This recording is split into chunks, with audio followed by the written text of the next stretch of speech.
Hi everybody, and welcome back to another training tip.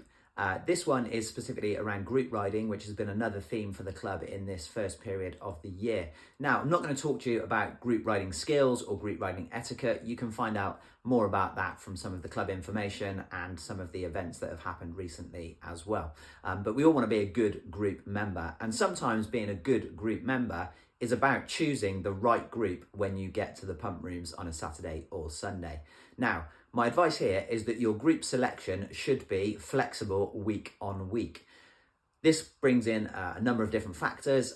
First of all, you need to think about your kind of training status throughout that week. So have you had a light week? Are you feeling really fresh and well trained, ready to ride with lots of energy? If you are, brilliant, go in that slightly quicker group that you know that you can survive in, but it may be a challenging ride for you at times.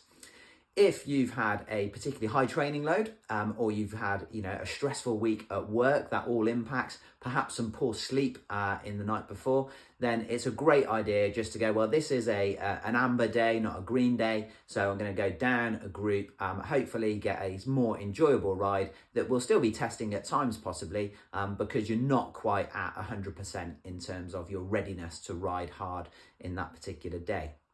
There may be times when actually doing the group ride might not be the right thing to do. If you're coming back from illness or you've had a period of not training at all, it might be better for you to do an individual ride sometimes rather than a group, or to group down maybe two groups from your usual group so that you're going to get a slightly easier ride at a level which hopefully will get you back into that kind of club mix quickly.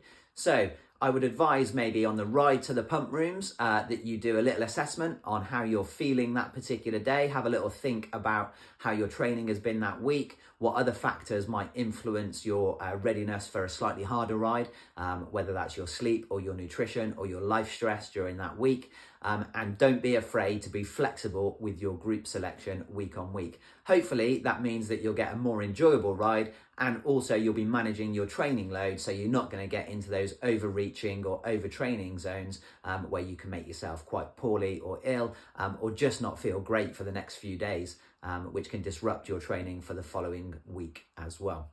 So be flexible about your group selection and be honest with yourself about which group is going to be right for you on any given day. Hopefully that's another tip that helps you to get more out of your riding with the club, and I look forward to seeing you again for the next one soon.